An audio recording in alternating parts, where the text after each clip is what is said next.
जब से राजस्थान सरकार में भाजपा की सरकार आई है तब से कार्य में रुकावट ही रुकावट रही है। भाजपा के लोगों के द्वारा नगर परिषद के अधिकारियों कर्मचारियों को उनके ट्रांसफर की धमकी देकर उनको डरा धमकाकर उनको ये कहा जा रहा है कि कांग्रेस के वार्डों में लाइट भी नहीं लगनी चाहिए, कांग्रेस के वार्डों में सफाई तक नहीं होनी चाहिए। यहाँ पर आके मेरे पास में रोते हैं और कहते हैं कि हमें तो ऊपर से आदेश है कि आप जो है वो कांग्रेस के किसी भी व्यक्ति का कोई काम नहीं करेंगे। तो इन सभी रुकावटों के बावजूद आज मैं जिस तरीके से कार्य कर रही हूँ वो मैं ही जानती हूँ, और हमारे जो वार्ड पार्षद हैं उनकी जो पीड़ा है वो जो आप सुनेंगे तो आपको दंग रह जाएगा। नगर परिषद के एसी जो है वो सुलभ शौचालयों से गायब है, उसके बारे में भी मैंने उन्हें लिख कर दिया है। कुछ सरकारी जमीनें हैं जिन पर कब्जे हो रहे हैं, उसके बारे में भी मैंने उनको लिख के दिया है। राज्य सरकार भाजपा की सरकार है, किसकी साठगांठ से ये कार्य हो रहे हैं और क्यों नहीं इन पर कार्यवाही की जा रही, ये तो नगर परिषद के अधिकारी और या फिर हमारे जो नेतागण हैं, यहाँ के जो चुने हुए जनप्रतिनिधि हैं,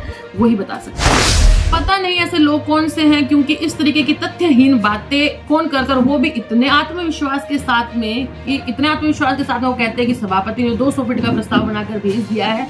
तो इस तरीके की जो बातें हैं वो जो भी उनके आसपास बैठे लोग कर रहे हैं, मुझे नहीं पता, मेरे संज्ञान में नहीं है कौन करे, पर किसी ना किसी के सिखाए हुए ही वो बोल रहे हैं, क्योंकि उन्होंने नहीं देखा होगा कि बोर्ड मीटिंग क्या है। अगर उनके बयानबाजियां नहीं रुकी और वो इसी तरीके से व्यक्तिगत आरोप लगाते गए तो जरूर जो है वो मुकदमा लगाया जाए। जो भी उनको ऐसी बातें बता रहे हैं वो मेरी छवि तो खराब करना चाहते ही और साथ ही के अंदर माननीय विधायक साहब की भी छवि खराब करने का कार्य कर रहे हैं, तो उनसे वो दूर रहें।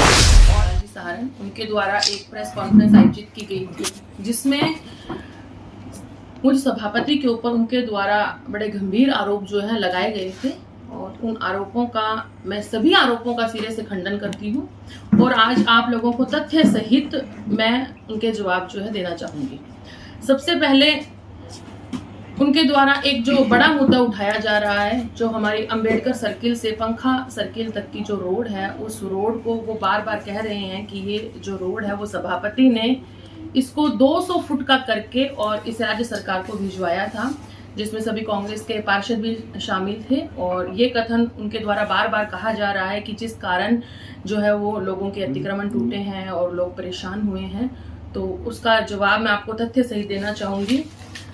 ये हमारी बोर्ड मीटिंग जो 24/1/2022 को हुई थी, उसका एजेंडा नंबर 2 था, जिसमें हमने सेक्टर जोनल प्लान के अनुमोदन पर विचार रखा था।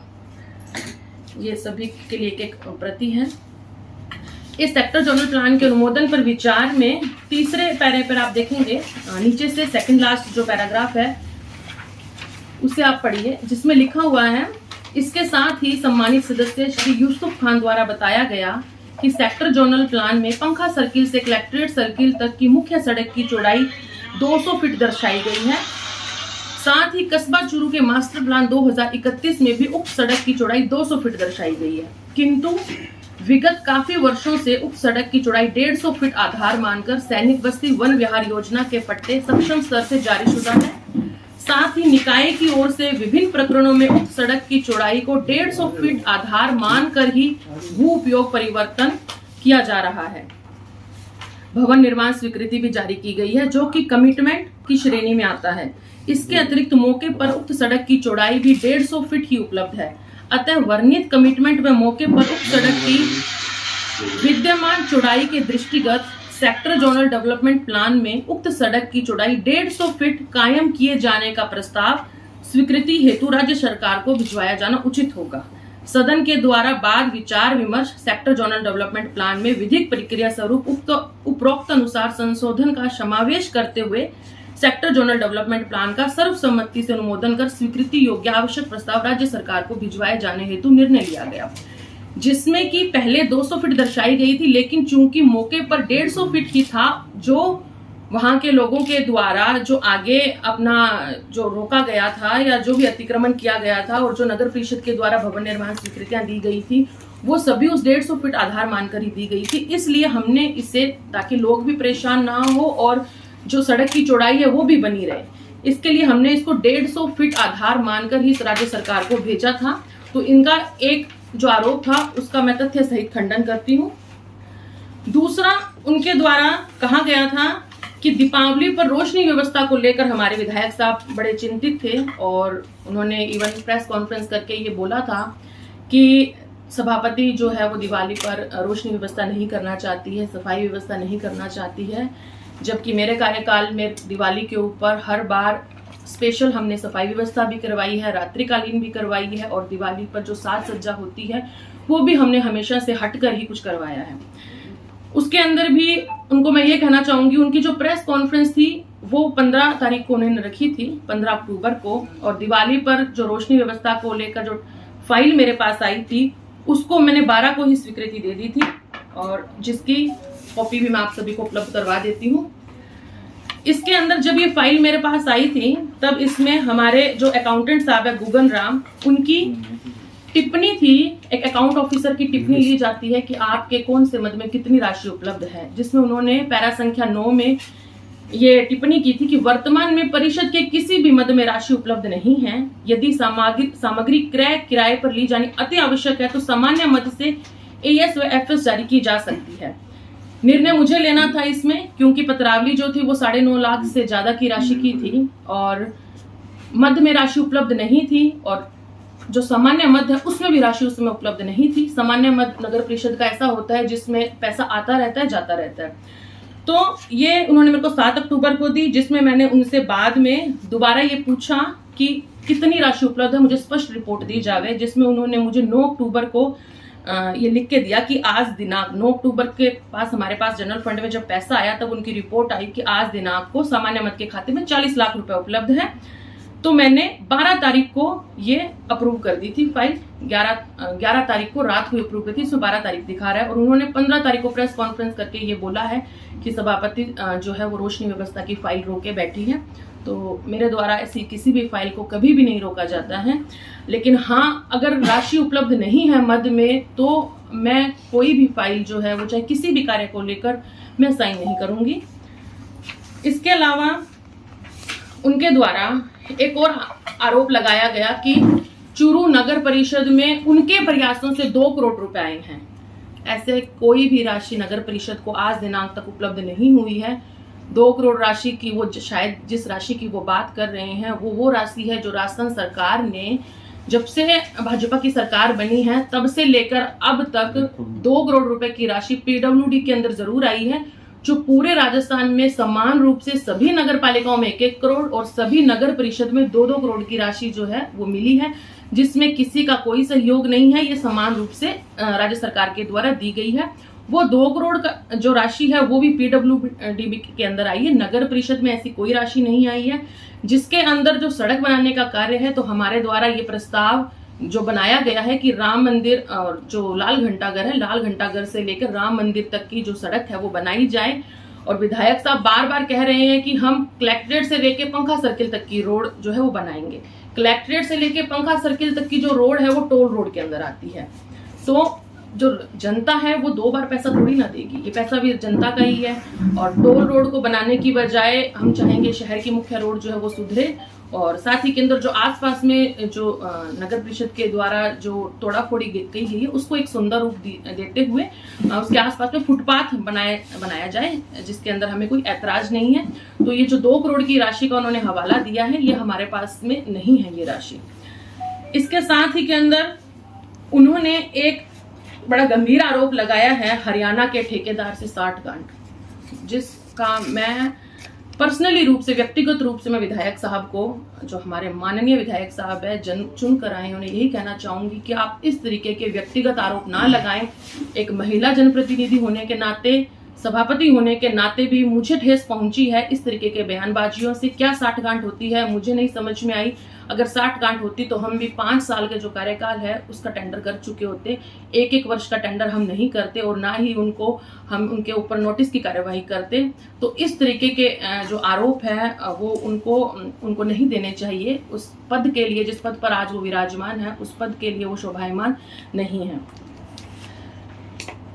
चूरू नगर परिषद में जब से राजस्थान सरकार में भाजपा की सरकार बनी है तब से आज तक नगर परिषद में कोई भी राशि नहीं आई है। अभी गत दिनों कुछ ही समय पूर्व जो 58 लाख रुपए हैं वो आए हैं उसके अलावा नगर परिषद में जो पिछले जब हमारी कांग्रेस की सरकार थी, जब 15वें वित्त के करोड़ों रुपए आते थे, एसडीएम के अंदर करोड़ों रुपए आते थे, जीरो फंड एलोकेशन सरकार के द्वारा इस नगर परिषद के अंदर किया गया है। और ये सभी को पता है कि आज राजस्थान में भाजपा सरकार जो है वो किस तरीके से शासन चला रही है। उनके द्वारा जो आदेश निकाले जाते हैं वो आदेश अगले दिन रद्द कर दिए जाते हैं। फंड का किसी तरीके का कोई एलोकेशन होता नहीं है, फंड हमें मिल नहीं रहे हैं। काम हम भी करवाना चाहते हैं, विधायक साहब भी करवाना चाहते होंगे, लेकिन यहाँ पर बैठकर आरोप प्रत्यारोप लगाने की बजाय अगर राज्य सरकार से किसी तरीके का अगर फंड लेके आए और उस फंड से अगर वो कार्य करें तो शायद चूरू की जनता जो है वो लाभान्वित हो सकेगी। और अभी तक हमारे पास में आज दिनांक की अगर बात करें तो आज दिनांक को चूरू नगर परिषद के जनरल फंड में 2 से 4 लाख रुपए मात्र जो है वो शेष है। उसके अलावा किसी प्रकार की कोई राशि किसी भी फंड के अंदर नहीं है सिवाय एक 58 लाख के। तो ये जो नगर परिषद आज चल रही है वो 60 लाख रुपए के आधार के ऊपर चल रही है, जिसके अंदर जो ठेकेदार है उनको करोड़ों रुपए का भुगतान बाकी है।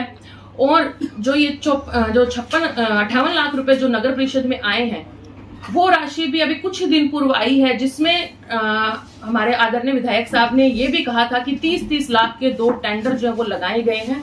तो उसकी भी कॉपी मैं आप सभी को उपलब्ध करवाती हूँ। उसमें भी हमारे जो अकाउंट ऑफिसर हैं उनकी यही रिपोर्ट है कि वर्तमान में किसी भी मद में कोई राशि उपलब्ध नहीं है। यदि कार्य करवाया जाना आवश्यक है तो सामान्य मद से करवाया जा सकता है। सामान्य मद में 60 लाख रुपए नगर परिषद के अंदर पिछले कई दिनों से मैंने नहीं देखे हैं।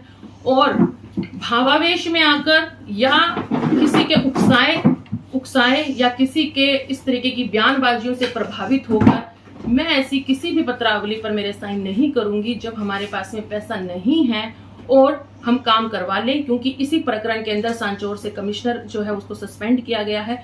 और इसी जो प्रकरण है कि राशि उपलब्ध नहीं होने के बावजूद बजट की अनुपलब्धता के ऊपर जब टेंडर निकाले जाते हैं तो एक सभापति भी सस्पेंड हुआ है इसी भाजपा के इसी कार्यकाल में, इसे 1 वर्ष के दौरान। तो और ये कहीं पर भी नियमानुकूल भी नहीं है कि आपके पास में राशि उपलब्ध नहीं है और आप विकास के कार्य निकाले जा रहे हैं। ठेकेदारों की पेंडेंसी भी हमें जो है वो कम करनी है। साथ ही के अंदर जो कार्य हम करवा रहे हैं उनके जो हम कार्य अभी वर्तमान में जो चल रहे हैं उनके लिए भी हमें राशि रखनी है। तो इसीलिए वो कार्य जो है वो मेरे द्वारा उस फाइल को रोका गया था। रोकने का इन द सेंस है कि हम बजट का इंतजार कर रहे थे। ऐसा नहीं है कि फाइल मैंने अपने घर पे रख ली। राजकाज आजकल सभी फाइलें ऑनलाइन होती है और चूंकि अब जो पैसा आया है तो उस पैसे से जो मैंने आज ही रिपोर्ट मांगी है कि उस पैसे से हम क्या क्या कार्य करवाए जा सकते हैं और जितने भी विकास कार्य होंगे उतने हम करवाएंगे। मैं यही कहना चाहूंगी कि मेरे कार्यकाल के दौरान जब कांग्रेस का बोर्ड रहा है उसमें हमने जो कार्य करवाए हैं 35 साल में भाजपा के द्वारा वो कार्य नहीं करवाए गए थे। आज आप लोग भी इस चीज के गवाह हैं। चूरू की जनता इस बात की गवाह है कि चूरू शहर के अंदर जितनी सड़कें हमारे कार्यकाल में बनी हैं उतनी सड़कें इससे पूर्व कभी नहीं बनी। और मैं ये दावा करती हूँ कि जितनी हाई मास्क लाइट, जितनी रोशनी व्यवस्था हमने करवाई है, आप कागजों में निकलवा कर देख लो, आरटीआई लगवा लो, आज से पहले किसी के कार्यकाल में ना तो उतनी रोशनी व्यवस्था हुई है। चूरू शहर के अगर हम सौंदर्यकरण की बात करें तो चूरू शहर के अंदर जो आज डिवाइडर पे हेरिटेज पोल लगे हुए हैं जो आज चूरू की सुंदरता का बखान कर रहे हैं वो भी हमारे कार्यकाल में लगे हैं। कुछ चीजें जो रह गई है क्योंकि बीच में कोविड काल भी था, हमारा ध्येय था कि हम राम मंदिर से लेकर और लाल घंटाघर और कलेक्ट्रेट से लेकर पंखा सर्किल तक भी इसी तरीके के हेरिटेज पोल लगाए, जिसका एजेंडा भी सभी पार्षदों के द्वारा मुझे लिख कर दिया गया है और जल्द ही मीटिंग निकालने के निर्देश भी दिए जाएंगे। जिसके बाद में चूरू शहर में जो है यहाँ पर भी हेरिटेज पोल लगेंगे। इसके बाद में जो चूरू की सबसे बड़ी समस्या थी पिछले 30-40 साल से, जो समस्या थी घास सरगिनानी की, आज आप सभी मीडिया के साथ यहाँ पर मौजूद, आज आप उस घास सरगिनानी पर जाकर देखें, वो गिनानी इतनी मजबूत हो गई है, वहां पर जाकर आपको ऐसा लगेगा जैसे आप कहीं घूमने के लिए आए हो। किसी तरीके का कोई खतरा नहीं और करोड़ों की लागत से वो कार्य जो है वो पूर्ण हो चुका है। सिर्फ और सिर्फ पंप हाउस के ऊपर एक छत डलनी बाकी है और विधायक साहब को हम मौका भी देंगे उसका इनॉग्रेशन करने का, क्योंकि जब तक वो छत डलेगी और कार्य पूर्ण होगा तब तक हमारा कार्यकाल पूर्ण हो जाएगा। इसके अलावा सीवरेज का कार्य भी हमारे कार्यकाल के दौरान चल रहा है और सीवरेज सेकंड भी जो पूर्ण हो रहा है। जोहरी सागर जो आए दिन सुभाष चौक पर जो पानी भरता रहता था उस जोहरी सागर का कार्य भी चल रहा है, चूंकि मानसून अभी लंबा चला था और उस मानसून के कारण उसका वर्क ऑर्डर देरी से हुआ और 24/4 को उसका वर्क ऑर्डर हुआ है 2024 में। और जल्द ही जोहरी सागर की जो समस्या है, जो निचले वार्डों में जो पानी भराव की समस्या है, उसका भी स्थायी समाधान जो है वो आपको देखने को मिलेगा। तो मैं संतुष्ट हूं मेरे कार्यकाल से, और जिस तरीके से हमारी कार्य योजना रही है, जिस तरीके से हमारे सभी कांग्रेस के पार्षदों का सहयोग रहा है, और जिस तरीके से हमारे मंडल ने जो कार्य किए हैं इस शहर के विकास को लेकर, मैं विधायक साहब से यही कहना चाहूंगी कि आप भी उतने ही कार्य अगर करें, क्योंकि अभी तक एमएलए कोटा से भी चुरू शहर में एक भी रुपया नगर परिषद के माध्यम से तो नहीं आया है। तो नगर परिषद के अंदर जो छोटा वो जो कहते हैं ऊंट के मुंह में जीरा कि पूरे चुरू शहर है, और चुरू नगर परिषद के अंदर 50-60 लाख रुपए से पूरे चुरू शहर का विकास नहीं हो सकता। तो अगर आप हमें थोड़ा फंड एलोकेट करेंगे, आज आप राज्य सरकार का हिस्सा हैं, अगर वहां से हमें कुछ फंड एलोकेट करवाएंगे तो वो ज्यादा उचित होगा। और साथ ही के अंदर किसके कहने पर आप ऐसे बयान देते हैं जो 150-200 फीट का रास्ते की बात है, फाइलें सिग्नेचर करने की नहीं बात है, इन सब जो तथ्यहीन बातें हैं, गलत आरोप हैं, वो उन्हें शोभा नहीं देते हैं। थोड़े से जो है फैक्ट्स पता कर लेने चाहिए, और जो भी उनको ऐसी बातें बता रहे हैं वो मेरी छवि तो खराब करना चाहते हैं, और साथ ही के अंदर माननीय विधायक साहब की भी छवि खराब करने का कार्य कर रहे हैं। तो उनसे वो दूर रहें और अपने तथ्यों को जो है वो मजबूत बनाएं, और यही मैं आपसे कहना चाहूंगी। साथी पार्षदगण है वो भी अपनी बात रखना चाहेंगे। 60 वाले के ऊपर ना मानहानि का मुकदमा दर्ज कराओगे? जरूर, अगर वो अपनी इन बयानबाजियों जो ये बयानबाजी वो कर रहे हैं, उससे पहले उन्होंने पढ़े लिखे के ऊपर जो आरोप लगाया था, उससे मैं ही नहीं बल्कि पूरे चुरू के जितने भी लोगों ने वो स्टेटमेंट सुनना, किस व्यक्ति का नाम लिए है, वो महान शख्सियत भैरव सिंह जी शेखावत, जो हमारे राजस्थान के मुख्यमंत्री रहे हैं और उपराष्ट्रपति रहे हैं भारत के, उनका नाम किस संदर्भ में लिया जाना चाहिए। एक महान शख्सियत थे वो, और उनका नाम किसी अच्छी बात में लिया जाना चाहिए, किसी अच्छी सीख में लिया जाना चाहिए, और वो उनकी तुलना अनपढ़ों का जो वो दे रहे हैं उसके अंदर कर रहे हैं, और कह रहे हैं पढ़े लिखे लोग कहाँ कहाँ घूमते हैं। क्या इस तरीके की बयानबाजी शोभा देती है ऐसी? और आज जो उन्होंने 15 तारीख की कॉन्फ्रेंस में बोला है कि 60 गांठ हरियाणा के ठेकेदार से, क्या माने इसका हम मतलब? मैं व्यक्तिगत रूप से इस तरीके के किसी भी बयानबाजियों को बिल्कुल भी सराहना नहीं करती हूँ, और अगर मानहानि का मुकदमा करना पड़े तो अवश्य करेंगे।